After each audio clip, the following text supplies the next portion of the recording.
Hi ನಮಸ್ತೆ. ಸಂಕ್ರಾಂತಿಯ ಹಾರ್ದಿಕ ಶುಭಾಶಯಗಳು ಎಲ್ಲರಿಗೂ. ದೇವರೆಲ್ಲರಿಗೂ ಒಳ್ಳೇದು ಮಾಡಲಿ, ಚೆನ್ನಾಗಿಟ್ಟಿರಲಿ ಎಲ್ಲರನ್ನು. ಇದು ಎಳ್ಳು ಹಾಗೂ ಶೇಂಗಾ ಮತ್ತು ಕಾಯಿ ಕೊಬ್ಬರಿ ಏನು ಹಾಕಲಿಲ್ಲ ನಾನು. ಎಳ್ಳು, ಶೇಂಗಾ, ಹುರಿಗಡಲೆ ಹಿಟ್ಟು, ಕಸಕಸೆ ಬೇಕಾದರೆ ಹಾಕ್ಬೋದು, ಬೇಡಂದ್ರೆ ಬಿಡ್ಬೋದು. ಒಂದು ಸ್ವಲ್ಪ ತುಪ್ಪ.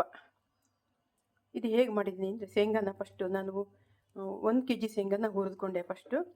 ಹುರಿದು ಅದನ್ನು ಚೆನ್ನಾಗಿ ಸ್ವಲ್ಪ ಹೊತ್ತು ನಿಧಾನ ಉಗಿಲು ಹುರಿಬೇಕು. ಅದನ್ನು ಬೆಂಕಿಲಿ ಅದೆಲ್ಲ ಗರಿ ಗರಿ ಆಗಬೇಕು. ಆಮೇಲೆ ಅದನ್ನು ನಿಧಾನ ಸಿಪ್ಪೆ ತೆಕ್ಕೊಂಡು ಅದನ್ನು ಆಮೇಲೆ ಮಿಕ್ಸಿಲಿ ಅದನ್ನು ಸಣ್ಣ ಸಣ್ಣಗೆ ಪೀಸ್ ಮಾಡಿಕೊಂಡೆ.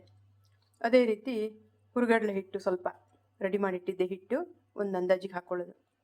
ಆಮೇಲೆ ಎಳ್ಳು ನೀವು ಎಷ್ಟು ಬೇಕಾದರೂ ಹಾಕ್ಕೋಬೋದು, ನಿಮಗೆ ಬೇಕಾದಷ್ಟು. 1 kg ಅಂದರೆ 1 ಪಾವು ಎಳ್ಳು ಹಾಕ್ಬೋದು, ಪರವಾಗಿಲ್ಲ. ಅಂದರೆ 1/4 ಪಾವು, ಇದರಲ್ಲಿ 1/4 ಪಾವಲ್ಲಿ ಕಾಲು, 250 ಗ್ರಾಮ್ ಎಳ್ಳು ಅಥವಾ 200 ಗ್ರಾಮ್ ಸಾಕಾಗುತ್ತೆ.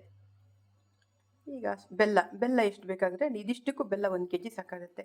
ಯಾಕೆಂದರೆ 200 ಗ್ರಾಮ್ ಎಳ್ಳು, ಆಮೇಲೆ ಇದಕ್ಕೆ ಹುರಿಗಡಲೆ ಹಿಟ್ಟು ಒಂದು 250-200 ಗ್ರಾಮ್ ಹಾಕಿರ್ತೀವಿ, ಶೇಂಗಾ ಹಾಕಿರ್ತೀವಿ 1 kg. ಹಾಗಾಗಿ ಇದಕ್ಕೆ ಫುಲ್ 1 kg ಬೆಲ್ಲ ಬೇಕಾಗುತ್ತೆ. ಅದಕ್ಕಿಂತ ಜಾಸ್ತಿ ಬೇಡ, ತುಂಬ ಸ್ವೀಟ್ ಆಗುತ್ತೆ. ಹದ ಸ್ವೀಟ್ ಇದ್ದರೆ ಚೆನ್ನಾಗಿರುತ್ತೆ, ಸಿಕ್ಕಾಪಟ್ಟೆ ಸ್ವೀಟ್ ಆದರೆ ತಿನ್ಲಿಕ್ಕೆ ಆಗಲ್ಲ ಉಂಡೆ. ಬೆಲ್ಲನ ಪಾಕಕ್ಕೆ ಇಟ್ಕೋಬೇಕು. 1 kg ಬೆಲ್ಲ. ಇದರಲ್ಲಿ 1 ಕಪ್ನಲ್ಲಿ ಈ ಅಳತೆಯಲ್ಲಿ 1/4 ಕಪ್ ನೀರು ಹಾಕಿ, 1/4 ಲೀಟ್ರ್ ನೀರು, 250 ಗ್ರಾಮ್ 300 ಗ್ರಾಮ್ ನೀರು ಹಾಕಿ ಸಾಕು. ಅದಕ್ಕೆ ಸಣ್ಣ ಬೆಂಕಿಲಿ ಚೆನ್ನಾಗಿ ಕುದಿಸಿ, ಕೈಯಲ್ಲಿ ಮುಟ್ಟಿದಾಗ ಅದು ಅಂಟು ಬರಬೇಕು. ಅಂದರೆ ದಾರ ಹಿಂಗೆ ಮಾಡಿದಾಗ ದಾರ ಎಳೆ ಬರಬೇಕು ಕೈಯಲ್ಲದು. ನೀರು ತಟ್ಟೆಲಿ ಇಟ್ಕೊಂಡು ಆ ನೀರಿಗೆ ಹಾಕಿದಾಗ ಅದು 1 ಸೆಕೆಂಡ್ ಬಿಟ್ಟು ಹಿಂಗೆ ಮುದ್ದೆ ಮಾಡಿದರೆ ಉಂಡೆ ಆಗಕ್ಕೆ ಬರಬೇಕು. ಆ ಪಾಕಕ್ಕೆ ಅಂದರೆ ಚೆನ್ನಾಗಿ ಏರು ಪಾಕನೂ ಅಲ್ಲ, ತೆಳ್ಳಗೆ ಪಾಕನೂ ಅಲ್ಲ, ಆದ ಪಾಕ ಬಂದಾಗ ಅದಕ್ಕೆ ಇದನ್ನೆಲ್ಲ ಹಾಕಿ ಕೆಳಗೆ ಇಟ್ಕೊಂಡು ಮಿಕ್ಸ್ ಮಾಡಿಬಿಡಿ. ಬಿಸಿ ಬಾಣಲೆಗೆ ಹಾಕೋದ್ರಿಂದ ಬೇಗ ಉಂಡೆ ಕಟ್ಟಬೇಕಾಗತ್ತೆ. ಹಾಗಾಗಿ ನೀವು ಬೇಕಾದ್ರೆ ಆ ಪುಡಿಗೆ ಹಾಕಿ ಅದನ್ನು ಕಲಿಸ್ಬಿಡ್ಬೋದು. ಬೇರೆ ತಣ್ಣಗಿದ್ದ ಬಾಣಲಲ್ಲಿ ಪುಡಿ ಮಿಕ್ಸ್ ಮಾಡಿ ಇಟ್ಕೊಂಡಿರ್ತೀವಲ್ಲ, ಅದಕ್ಕೆ ಹಾಕ್ಕೊಂಡು ಮಿಕ್ಸ್ ಮಾಡ್ಕೋಬೋದು. ಇದಕ್ಕೆ ಸ್ವಲ್ಪ ಏಲಕ್ಕಿ ಪುಡಿನೂ ಹಾಕ್ಕೊಳ್ಳಿ ಜೊತೆಗೆ, ಚೆನ್ನಾಗಿರುತ್ತೆ ಪರಿಮಳವಾಗಿ.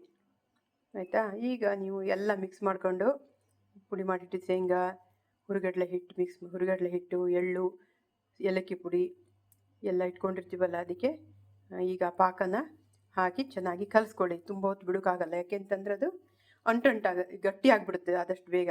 ಹಂಗಾಗಿ ಆರಿಸ್ತಾ ಅದನ್ನು ತುಪ್ಪ ಹಾಕ್ಕೊಂಡು ಸ್ವಲ್ಪ ಕಲಿಸ್ಕೊಂಬಿಡೋಣ ಮೇಲಿಂದ. ತುಪ್ಪ ಹಾಕ್ಕೊಂಡು ಕಲಿಸ್ಕೊಂಡಾದ್ಮೇಲೆ ಬೇಗ ಕಟ್ತಾ ಹೋಗೋಣ. ಅಷ್ಟಾಗೂ ನಮಗೆ ಆಗಲ್ಲ, ಉಳಿತು ಅಂತಂದರೆ ಮತ್ತೆ ಒಂಚೂರು ತುಪ್ಪ ಹಾಕ್ಕೊಂಡು ಗಟ್ಟಿ ಆತಂದರೆ ಒಂಚೂರು ಒಲೆ ಮೇಲೆ ಇಟ್ಕೊಂಡು ಚೂರು ಮಗುಚಿ ಅದ ಬೆಂಕಿಲಿ ಸರಿಯಾಗುತ್ತೆ. ಆಮೇಲೆ ಅದನ್ನು ಬೇಗ ಕಟ್ಟಿ ಅಂತೆ. ಹಾಲು ನೀರು ಏನು ಮುಡ್ಸೋಕ್ಕೆ ಹೋಗಬೇಡಿ, ಹಾಳಾಗುತ್ತೆ ಬೇಗ. ಭಾರಿ ರುಚಿಯಾಗಿರುತ್ತೆ, ತುಂಬಾ ಚೆನ್ನಾಗಿರುತ್ತೆ, ತುಂಬ ರುಚಿಯಾಗಿರುತ್ತೆ. ಎಲ್ಲರೂ ಮಾಡಿ ತಿನ್ನಿ ಈ